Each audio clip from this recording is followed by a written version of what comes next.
કેમ છે બધાને મજામાં ને? તો અમે જો કેટલા ટાઈમ પછી બ્લોગ ઉતારીએ છીએ કેમ કે હમણાં અમારે ટાઈમ નતો મળ્યો બ્લોગ ઉતારવાનો અને અમારે ફોન પણ ખરાબ થઈ ગયો હતો અને અત્યારે હવે શિયાળો આવી ગયો છે અને અમારે ત્યાં તો બહુ જ ઠંડી પડે છે. તમારે ત્યાં કેવી ઠંડી પડે છે કમેન્ટમાં જરૂર જણાવજો. અને અમે જો અત્યારે ખજૂર પાક બનાવીએ છીએ, શિયાળો આવી ગયો છે એટલે તમે લોકો એ બનાવો કે નહીં કમેન્ટમાં કહેજો અમને.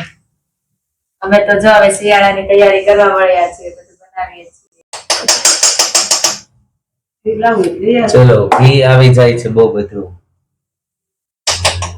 અને મારી બ્લોગ માં એન્ટ્રી થઈ ચૂકી છે. કેમ છે બધાને? સારું ને? અમે તો જો કઈ દેશી ઘી નથી બનાવી, બરોબર છે? હા, અમે તો સુમલ ઘી નું બનાવીએ છીએ બધું, કારણ કે ભેંસ નથી.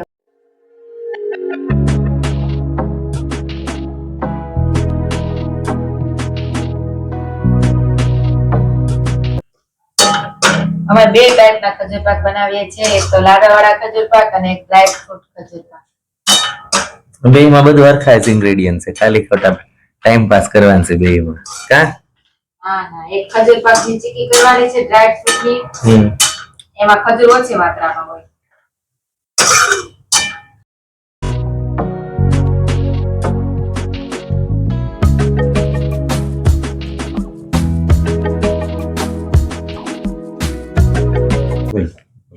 જો આપણો ખજૂર શેકાઈ ગયો છે, સરસ મજાનો થઈ ગયો છે.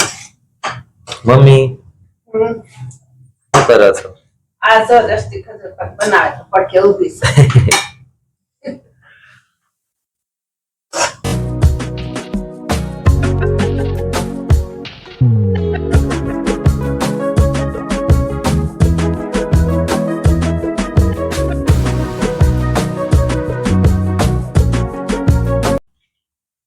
તો જો હવે ડ્રાય ફ્રૂટ ચીકી થઈ ગઈ છે, ખજૂરની તૈયાર.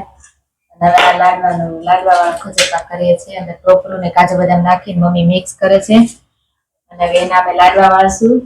ઝીણા ઝીણા બોલ બનાવી આપણા ખજૂરના ઝીણા ઝીણા બોલ કરીને આમાં આપણે એને કોટ કરશું અને પછી આપણે પ્રજ્ઞેશને ટેસ્ટ કરાવશું કે કેવો બન્યો છે ખજૂર પાક. અમે ટેસ્ટ કરીને કહો થોડા થોડા કરશું. પપ્પાને ટેસ્ટ કરાવો, મને નહીં. તારીખ જોઈ છે. જલસ કીધી પૂરું થાય.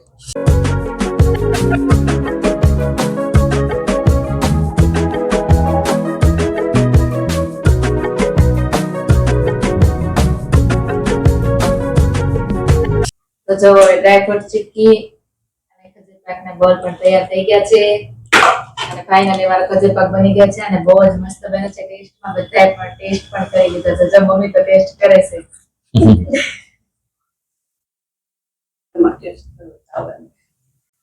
5 કિલો મોકલાવું. મમ્મી ને દાંત કેટલા આવે? મૂળ અમે બનાવ્યો છે 1.5 કિલો ને 5 કિલો મોકલી. ક્યાં મમ્મી?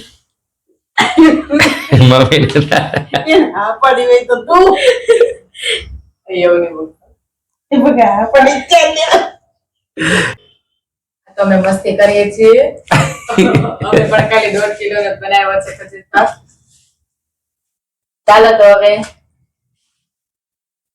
હવે રાતના 10:30 થઈ ગયા છે અને બધાને ગુડ નાઇટ અને આપણે બીજા બ્લોગમાં મળશું.